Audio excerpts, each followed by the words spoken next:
And we're back with Brian Schmidt, winemaker at Vineland Estates Winery, and we're talking cool climate Chardonnay. The event just kicked off today, the International Festival. Brian, of course, is part of that, along with more than 50 other winemakers. Brian, what event are you looking forward to the most at the festival this weekend? Well, actually, a small correction. For us, the event actually started last evening, where we had a chairman's dinner at Vineland Estates Winery, where all of the winery representatives and the winemakers and their spouses, in some cases, came to Vineland Estates, and we all gathered together for an opportunity to get to know each other, to get to taste each other's wines, because over the next couple of days, we're all going to be working pretty hard and not having an opportunity to spend too much time together. And so we just got together and we tasted everybody's wines and had a really great time. But for myself, the entire event is really amazing. There's so many opportunities for people to learn about Chardonnay, to learn about cool climate Chardonnay. As you mentioned earlier, there are many different blending events. There's a extreme winemaking seminar that's going on this morning at Brock University. What does extreme winemaking mean? What extreme? Well, and that's going to be debated today, actually. So at the end of this, at the end of the extreme winemaking seminar, the session, they'll probably come up with a great answer for you. But that's currently being hotly debated. As well as there's other events that are happening throughout the region. I believe there's about 8 different wineries that are having luncheons throughout the weekend as well. We have a great concert tonight at Jackson Triggs, where all of the participants and all of the winemakers will be gathering and tasting the wines.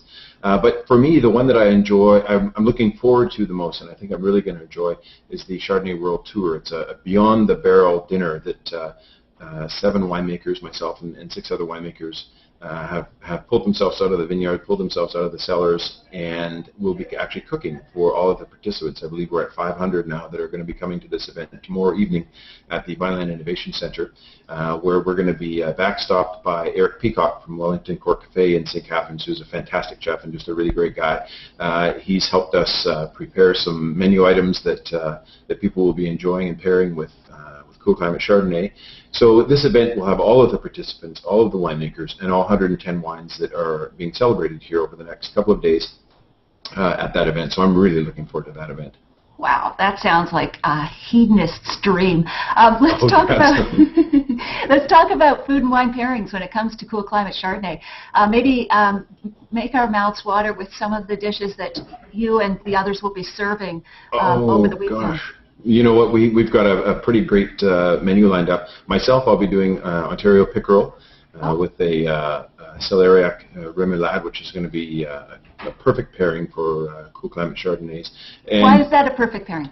Well, the natural oils that are found in the Ontario Lake Erie pickerel, the natural oils kind of coat the tongue, and then you have this bright, refreshing Chardonnay that is able to layer on top of that and create just a succulent texture in your mouth. And to me, wine really is all about texture, and food is all about texture as well as aroma and taste for sure. But when you think of something like sushi as an example, it's fantastic texture, and you can really pair amazing wines and amazing cool climate Chardonnays with sushi as well.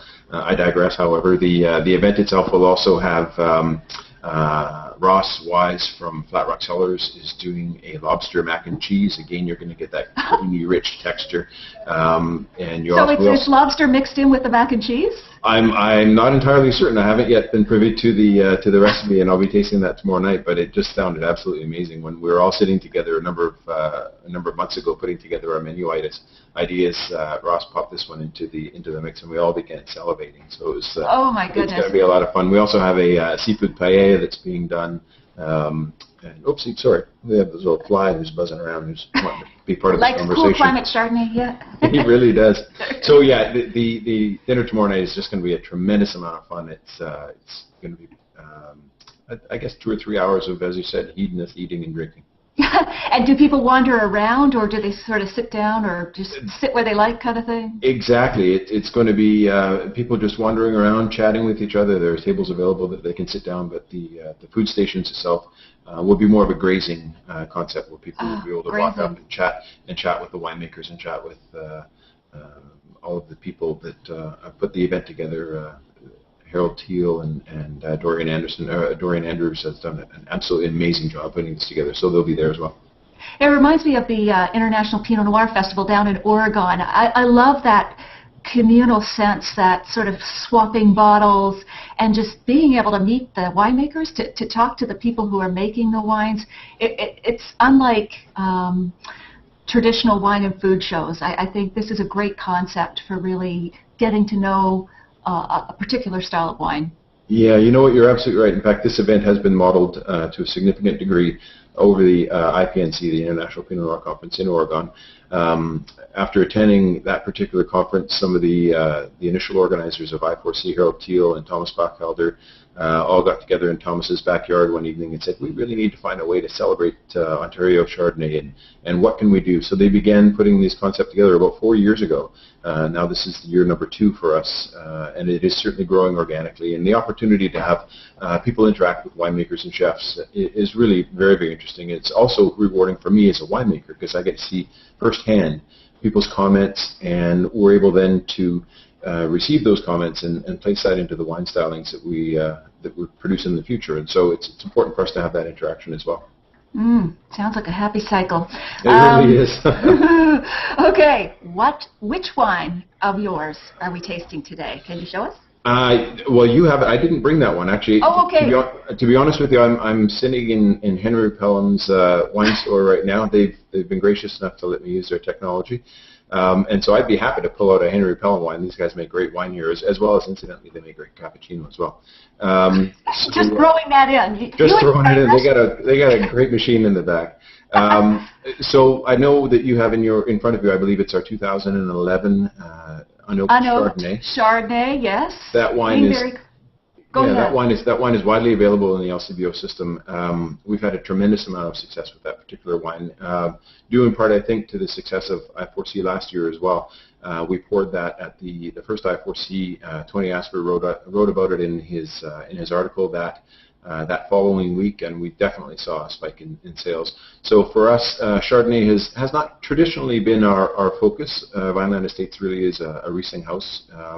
But we've seen this cool climate Chardonnay, we've seen this fresh style of Chardonnay that, as you said earlier, emulates to a certain degree the style of Riesling that we produce. And so it became a natural for us to use stainless steel fermentation, cool fermentation, very little manipulation with oak, keeping the natural bright acidity present in the wine, and again, embracing some of the mineral elements that we have on our property, the limestone and the clay that our grapes are grown in, lend those attributes beautifully to that minerality. So this is a really great wine. It's $12.95 in the LCBO, so it's not an expensive wine. It's certainly one that you can enjoy on a regular basis, and I would strongly encourage you to do that. Well spoken. Wow, way to slip in the ad. There you go. So no, it's a fantastic wine, and I would tell you that my father, who's been involved in the Canadian wine industry for some 65 years, this is his table wine, and he absolutely loves it at his house.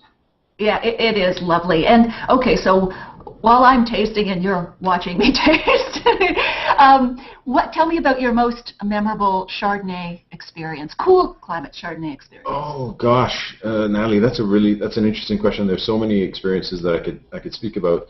One that comes to mind for me, I spend a tremendous amount of time in the vineyard with our crews.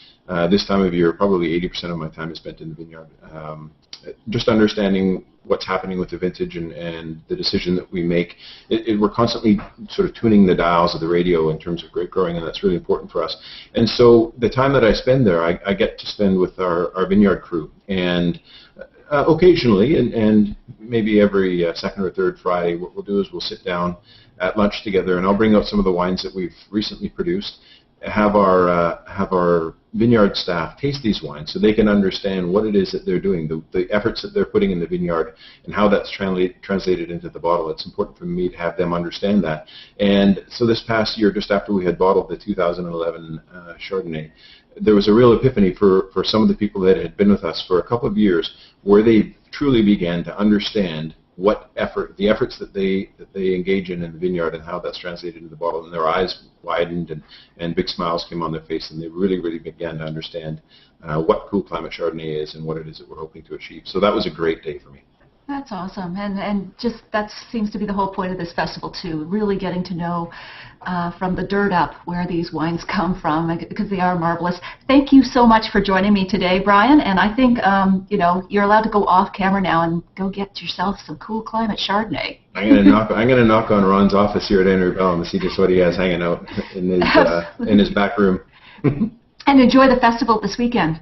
Oh, we're so looking forward to it. We're going to miss you. We wish you could come down and spend some time with us, and hopefully you can see it in your schedule next year to come and visit us.